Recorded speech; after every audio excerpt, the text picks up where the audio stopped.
L'étude de fonction ln. Donc ln, c'est logarithme népérien. Voici l'énoncé. On considère la fonction f définie sur l'intervalle ouvert en 0 jusqu'à plus infini par f de x égale à x au carré moins 8 ln de x, où ln désigne la fonction logarithme népérien. On admet que f est dérivable sur 0 à plus infini. On note f' sa fonction dérivée. Déterminer limite de f de x lorsque x tend vers 0. Bien sûr, je rappelle que le domaine de définition de la fonction, c'est ddf égale à 0, point virgule plus infini. Et donc, la limite de f de x en 0, c'est en 0 par valeur supérieure, normalement. Donc, 0 plus.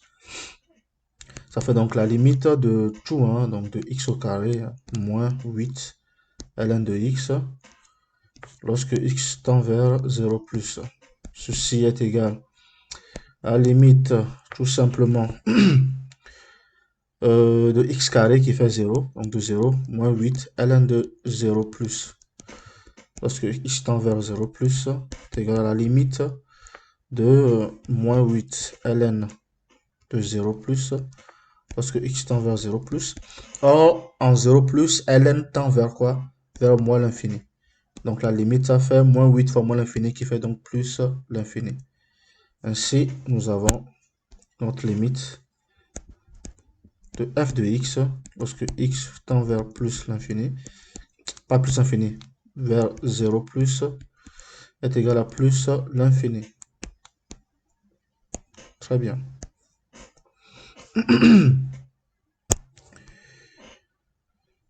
Question 2 maintenant.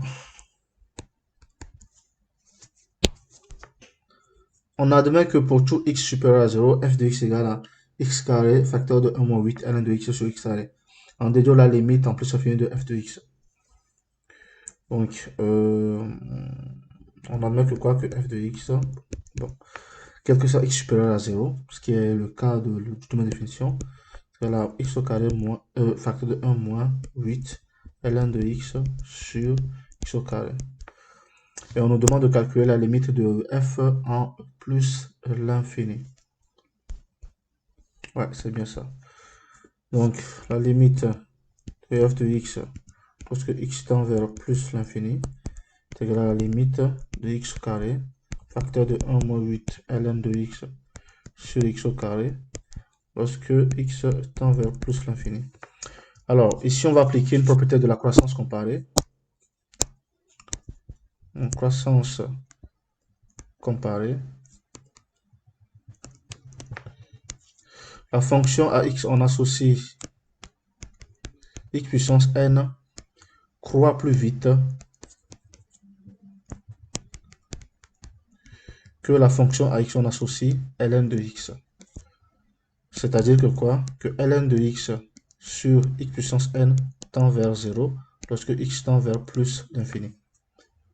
En appliquant cette propriété sur la croissance comparée, la limite devient donc égale à quoi? La limite de x au carré tout simplement, parce que moins 8 ln de x sur x carré va tendre vers 0 lorsque x tend vers plus l'infini, qui est égal à plus l'infini.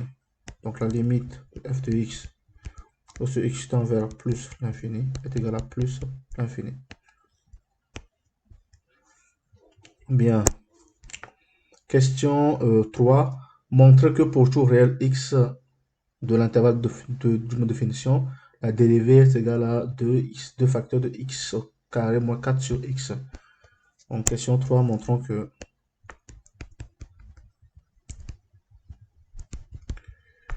f' de x est égal à 2 facteurs de x au carré moins 4 sur x. Je vais le vérifier pour voir si c'est bien cela. Ouais, 2 facteurs de x au carré moins 4 sur x. Très bien. Nous allons donc montrer cela. La fonction f de x, c'est exactement... Alors, je vais revoir la fonction x carré moins 8 ln de x. Ln de x. En la dérivant, eh bien, on obtient la fonction dérivée qui fait 2x moins 8 fois 1 sur x. Parce que la dérivée de ln de x, c'est 1 sur x. Je dis que f' de x, ça fait donc 2x moins 8 sur x. En mettant même dénominateur, nous avons donc 2x au carré moins 8 divisé par x. En factorisant par 2, ça me fait 2x 2 facteurs x au carré moins 4 sur x. Est-ce que c'est ce que l'on veut qu'on démontre? Ben oui. Donc f' de x, ça fait tout simplement 2 facteurs de x au carré moins 4 sur x. Ce qu'il fallait démontrer, c'est QFD. Question 4 maintenant. Étudier les variations de f sur 0 plus infini et dresser son tableau de variation. On précisera les valeurs exactes du minimum de f sur 0 plus infini. Donc f admet un minimum comme l'énoncé vient de nous le donner gratuitement. Donc variation de f et tableau de variation.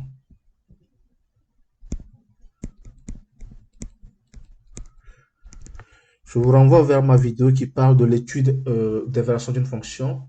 Et lorsque vous verrez cette vidéo, vous allez constater qu'on a déjà réalisé quelques étapes de l'étude des variations d'une fonction, notamment la dérivée et les limites. Il reste à faire quoi? À trouver le signe de la dérivée.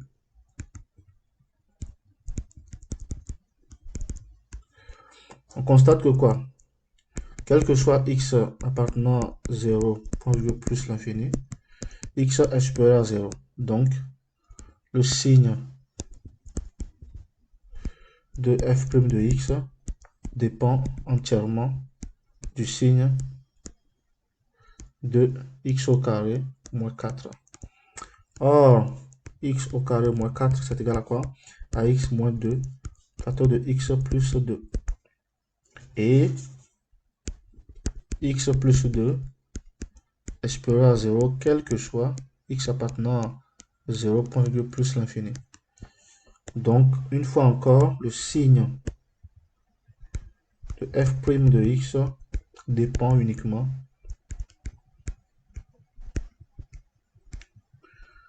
du signe de x moins 2. Point. Il faut donc trouver le signe de x moins 2 et en déduire le signe de f'. X moins 2 s'annule lorsque x est égal à 2 tout court. Avec cette valeur, nous allons tracer le tableau de signes et donc conclure sur le signe de f'. Donc, x moins 2, f' de x. Donc ça commence en 0, la fonction n'est pas définie en 0, passe par 2 et ça s'achève en plus infini. Et en 2, la dérivée s'annule tout simplement. Avant 2, donc entre 0 et 2, c'est négatif, c'est positif après 2. Et pareil pour la fonction négative et positive après 2. Nous pouvons donc déduire le tableau de variation suivant.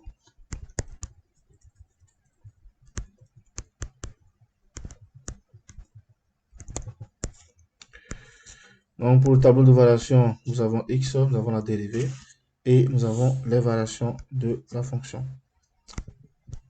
Donc x, f' et f de x. Donc c'est en 0 où la fonction n'est pas définie.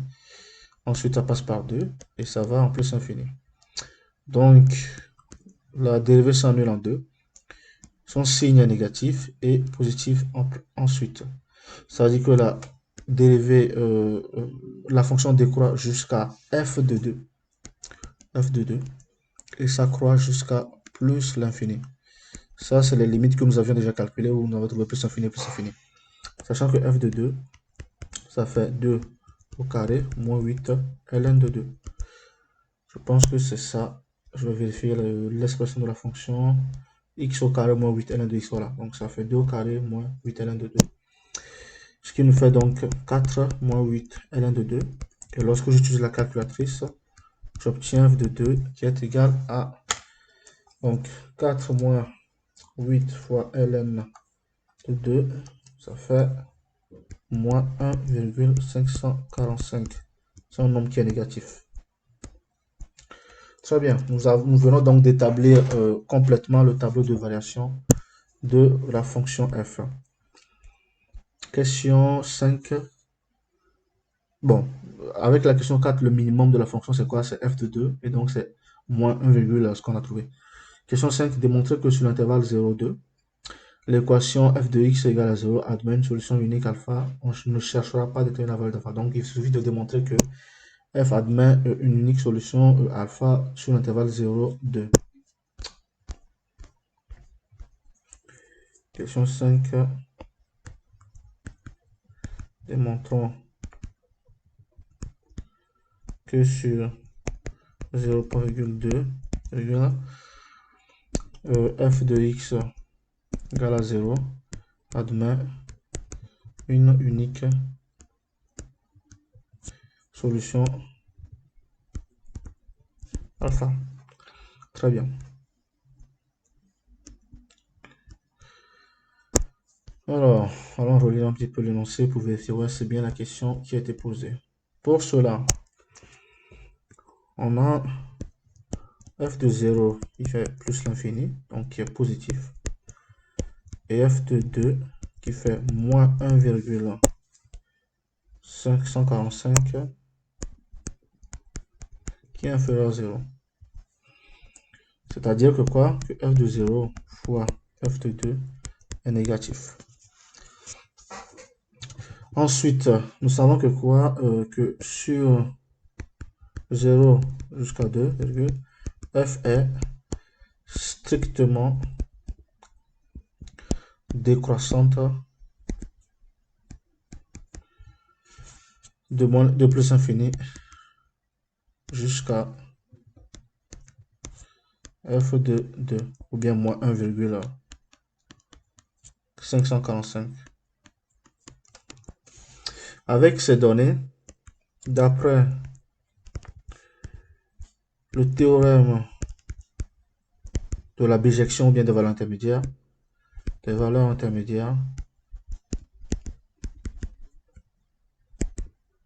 c'est un théorème que j'ai déjà utilisé dans la vidéo précédente, intermédiaire, puisque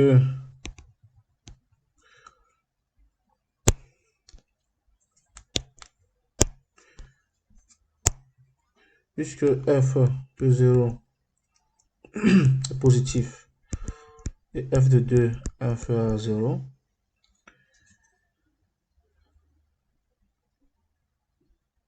et que f est monotone sur 0,2, quel que soit x appartenant à 0,2, il existe un réel alpha qui lui aussi compris entre 0 et 2, tel que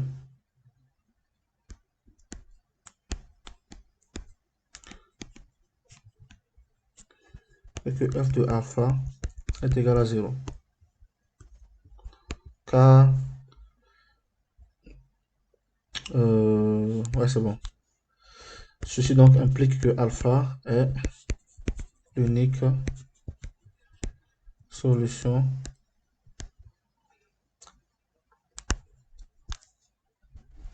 unique réelle. Voilà. Est l'unique solution de l'équation f de x égale à 0. C'est ce qu'il fallait démontrer. Question suivante. La question 6. On admet que sur l'intervalle de a plus infini, l'équation f de x égale à 0 admet une solution unique bêta. On ne cherchera pas à déterminer la valeur de bêta. On déduit le signe de f sur l'intervalle 0 à plus infini. Bien. Signe de f.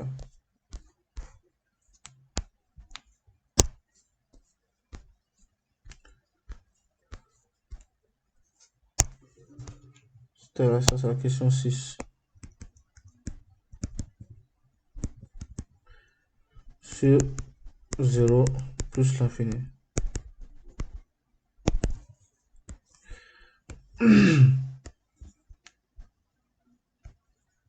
Bien. Donc, nous avons x ici et nous avons f. Nous savons que sur 0 jusqu'à 2, eh bien f s'annule une fois en la valeur de alpha. Voilà. Et de 2 à plus infini, on admet que f s'annule en bêta. Donc bêta apparaît dans le tableau de signes. Très bien.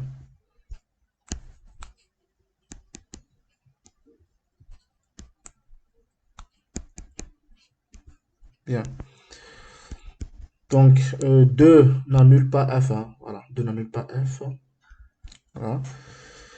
Parce que f de 2 c'est moins 1, quelque chose. Par contre, alpha annule f et bêta annule f aussi. Et de 0 à 2, f est décroissant de plus infini jusqu'à moins infini. Donc, de plus infini, moins infini, ça sera négatif entre alpha et 2. Et de 2 jusqu'à plus infini, f croît, donc ça fait toujours négatif à plus. Si on enlève la barre du milieu, on aura un négatif ici tout simplement, pour avoir des valeurs positives de bêta plus infini. Voici donc le signe de la fonction. Question suivante, donc c'est la question 7. Pour tout nombre réel k, on considère la fonction gk définie sur 0 plus infini par gk de x égale à quoi? X au carré moins 8 ln de x plus k. Bien, c'est la question 7. Considère gk de x égale à x au carré moins 8 ln de x plus k. Très bien. Ensuite, en s'aidant du tableau de variation de f, déterminer la plus petite valeur de k pour laquelle la fonction gk est positive sur l'intervalle 0 à plus infini. Bien. Donc, trouvons la plus petite valeur de k telle que gk de x soit positif sur 0 à plus l'infini.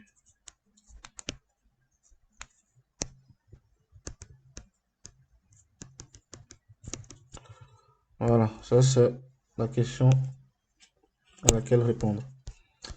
Donc, je vais relire l'énoncé une fois encore. En s'aidant du tableau de variation f, détermine la plus petite valeur de k pour laquelle la fonction gk est positive sur l'intervalle 0 plus infini. Bien. gk de x est positif, cela implique quoi? X au carré moins 8 ln de x plus k est positif. Or, x au carré moins 8 ln de x c'est quoi? C'est f de x. Ce qui permet de dire donc que c'est f de x plus k qui est supérieur à 0. On veut la plus petite valeur pour laquelle eh bien, f plus k soit supérieur à 0. C'est-à-dire que f de x soit supérieur à quoi? À moins k. Donc, f de x sur 0 à plus infini a un tableau de variation. Voilà. Tableau de variation où elle croît à partir de f de 2. Donc, lorsque f est supérieur à f de 2, la fonction croît. C'est-à-dire que quoi, k devient le minimum, voilà, le minimum sur 0 à plus infini. K est le minimum. Donc, or, d'après le tableau de variation de f virgule, quel que soit x appartenant à 0, plus l'infini, virgule, f de x est strictement supérieur à f de 2, ou encore ce qui équivaut à f de x supérieur strictement à moins 1,545. Et donc, la plus petite valeur de k est k égale à f de 2. Tout simplement ce qu'il fallait démontrer. Bien. Nous venons donc de finir la dernière question de l'énoncé. Et ainsi, cet exercice prend fin. Je vous remercie d'avoir suivi cette vidéo. Je vous invite à me suivre régulièrement et à suivre régulièrement ma chaîne. Je vous invite également à liker cette vidéo, voilà celle-ci. Je vous invite à la commenter avec vos questions et vos interrogations. Je vous invite également à vous abonner à cette chaîne parce que vous verrez régulièrement de nouvelles vidéos qui parlent de sciences, d'études académiques et j'en passe. Je vous invite enfin à consulter la description de cette vidéo pour y voir mon adresse mail sur laquelle vous pouvez m'envoyer des exercices un peu plus compliqués et des interrogations que vous aurez du mal à mettre dans les commentaires. Merci, à bientôt.